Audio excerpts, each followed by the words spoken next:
Hi everyone, I'm Lisa. And I'm Jessica from the Balanced Real Estate team in Prescott, Arizona. And today we'll talk about the type of homes as realtors that we would never buy. Searching for homes is daunting and it can be frustrating and it's a tough job, but we can make it easier for you. There are certain types of homes that we will tell our clients is a big no. Don't buy it. If you want to stay up to date about everything Prescott has to offer and learn the ins and outs of buying in the Prescott area, then you should hit that subscribe button so you get notified every time we post a new video. Okay, let's get started.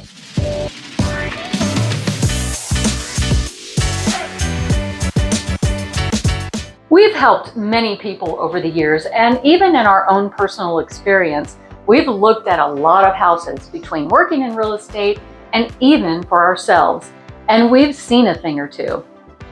There are homes that we would never consider buying. So in this video, we'll share with you the types of homes that if you don't buy, you could probably save money in the long run. So let's get into it. The first type of home that we would never buy are homes that are over 100 years old. Don't get us wrong, we love the old historic homes in Prescott. The craftsmanship, the architecture, and the charm of these homes are just beautiful. For the most part, these older homes have probably been renovated.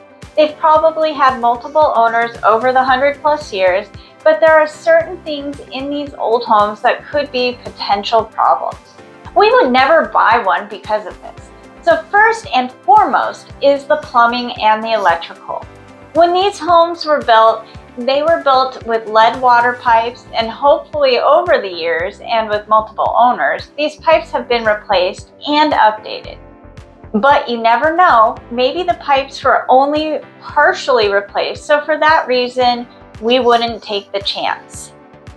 Replacing pipes can be thousands of dollars, and that could lead to more potential problems. Would you really want to tear out all of those beautiful characteristics of that historic home? Now, let's talk about the electrical. Back in the day when these homes were first built, they had what's called knob and tube wiring. We sure hope that over the years this has been replaced, because if somebody's still using knob and tube wiring, that's a problem.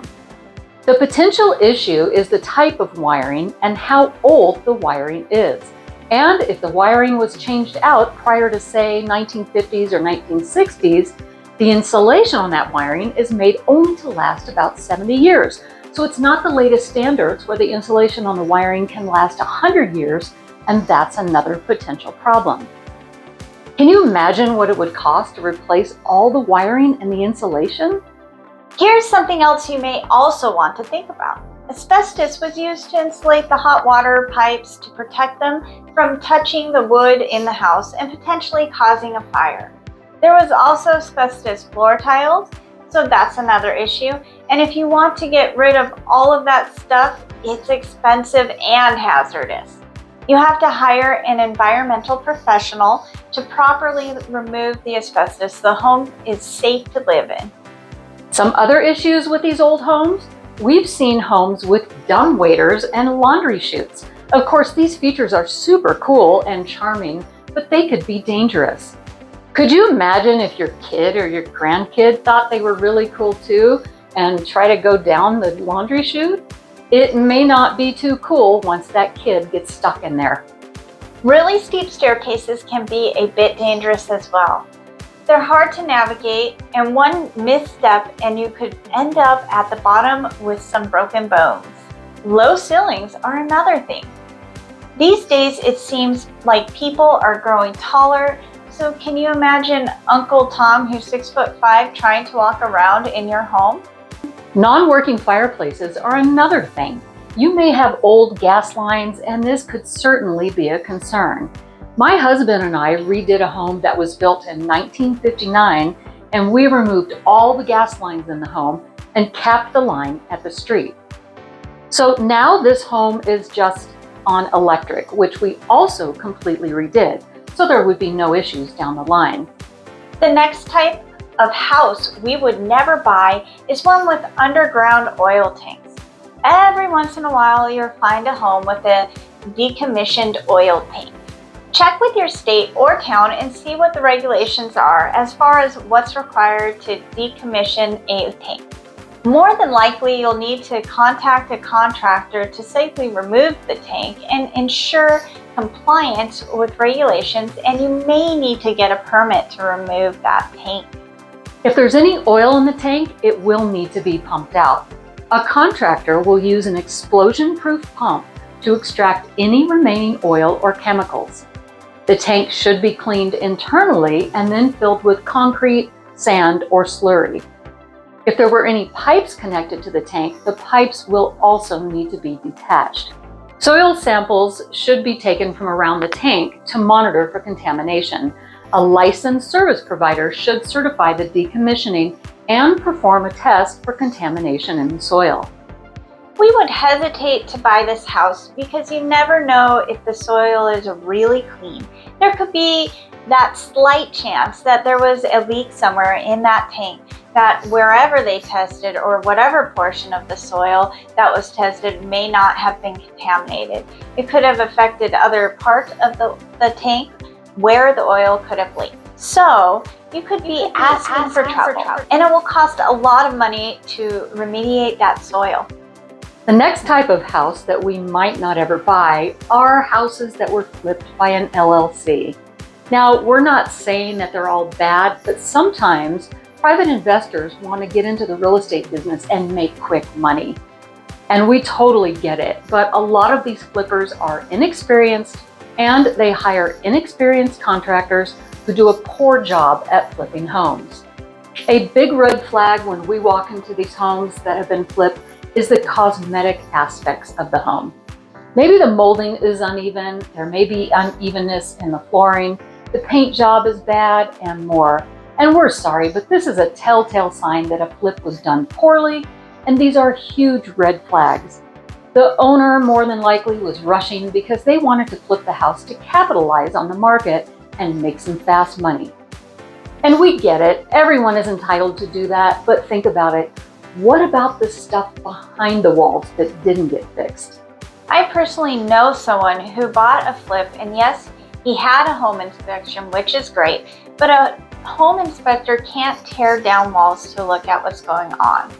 It was only a few months after he moved in that he had a leak in the roof, leaks behind the washer and dryer, and flooring that was sinking in places. If you're considering buying a flip home, your realtor can check the county records to see who has owned the home in the past couple years and how many times it has changed hands. If the home has been on the MLS, your realtor can look at the listing history, look at past photos, and see the condition of the home.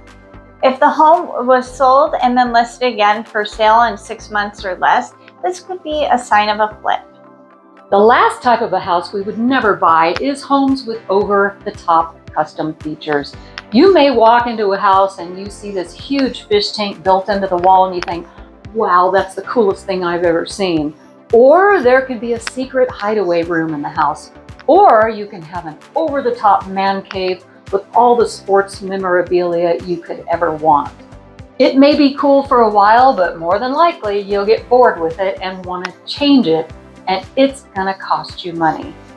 You may love that fish tank, and then after a few years of cleaning it and replacing the fish that die, you think, yeah, I'm done with this fish tank. And then you probably have to hire someone to remove it. And then what are you gonna do with that big empty space you have left? We toured a home not too long ago that had a gentleman's cigar room. Super cool, as it had a small bar and dartboards and fun stuff to do, and it was closed off to the rest of the house. But can you imagine trying to get the cigar smoke smell out of that room? Everything would need to come out of that room.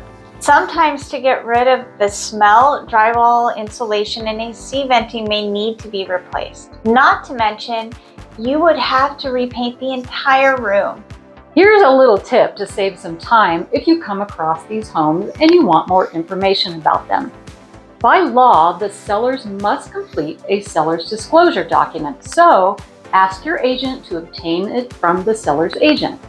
This document will give you a bit of history about the home.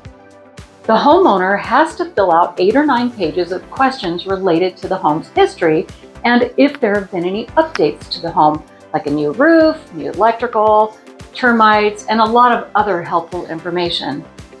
Well, if you got anything out of this video, we'd love for you to comment below. Check out our website, PrescottRealestateandLiving.com, to search for your Prescott home or to get your Prescott area home's approximate value. And remember to subscribe to our channel for new videos every week. We post home tours, neighborhood tours, buyer and seller tips and tricks, real estate sales stats, the best things to do in Prescott, and much more. We also have free relocation packages we can email you. We have buyer and seller guides as well, so feel free to reach out. Thanks for watching, and we'll see you again soon. Bye-bye. Bye.